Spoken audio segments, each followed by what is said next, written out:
It's still up in the air. Since we're not practicing this week, we don't have to make a decision till next week. Yeah, Vic Fangio giving his team the entire week off. Now, by league mandate, you got to have Thursday through Sunday off, but they got the whole week off. Yeah. And there used to be a day, Mike, when you, weren't good, that you got punished for not being good, not rewarded. Well, I find it interesting, and I know people hate the Patriot comparisons, but they have been the gold standard, so what they do, I think, is worth talking about in this situation. So they only had one practice. Okay, they had a practice. This week. Right. It was yesterday. Okay. They were in full pads. So here's a team, and I know Fangio talked about, we reported a training camp, earlier and all this and that. I mean, this is a Patriots team that routinely plays into, February. Right. And they know that they're probably going to have a long playoff run again. Mm-hmm.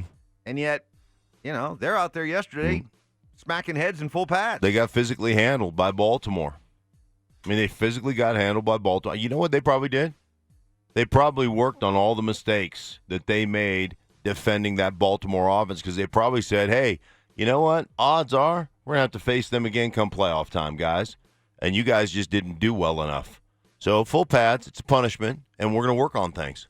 We're going to work on the things that cost us the football game. Weird. That is weird.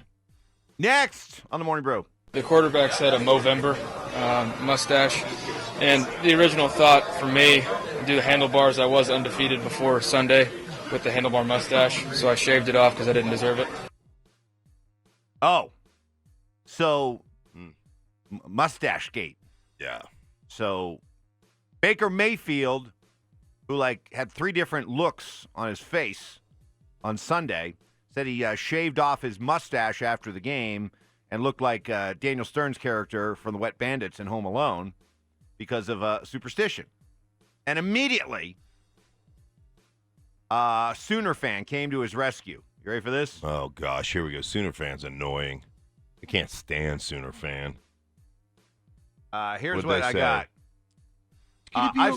I've sat here and listened to you guys bust on Baker for the last week and a half now. Now you're going to make fun of the kid's mustache? You guys do know at Oklahoma, all 3 years he was there, he had a handlebar mustache when he played Oklahoma State and went undefeated. You know you guys seem to forget that he's not even through his second year yet. He's already gone through 3 different head coaches and 3 different offensive coordinators. The kid was trying to be positive with his handlebar mustache, and you guys are making fun of him for it, and it's pretty freaking low. Yes, we are. Yes, we are making fun of him because he put himself out there, okay? This whole bit, he's a kid. Hey, all I know is that kid did not turn down any commercial opportunity, did not turn down any magazine interview opportunity, did not turn down any magazine cover opportunity, doubled down when asked about all the hype, saying the hype is real, and now all of a sudden he's a victim. Stop it. Right. Yeah, he's not a victim. Come on, give me a break. Plus, he got chased down by a cop who just absolutely laid into him. It was awesome. Kid, that cop should be playing linebacker for the Broncos. That guy was awesome. He's really good. Next on the Morning Brew. Trying to get some of these TVs in the building turned off because you got too many people talking on TV about us and what they think about us, what we should do, what we are and what we're not. But they don't really know who we are or what we're capable of, people, or what we're going through or what we're thinking. It's just the outside viewers looking in. Oh, boy. Oh, no. It is imploding in Chi-Town. Oh, gosh. The savior, Mitch Trubisky, wants all of the Hallis Hall TVs muted so that they don't have to, or he doesn't have to, hear all the criticism coming the Bears' way. He does sound a little bit like a French waiter, doesn't he? A lot of we's in there. It's not the we's they're talking about. It's the you's that they're talking about right now. Oh, oui. We shouldn't have to listen to the criticism that we're, meaning it's code for I shouldn't have to listen to all the criticism I'm getting. Yeah. Listen, there is plenty to go around. You look at that game that I called last week.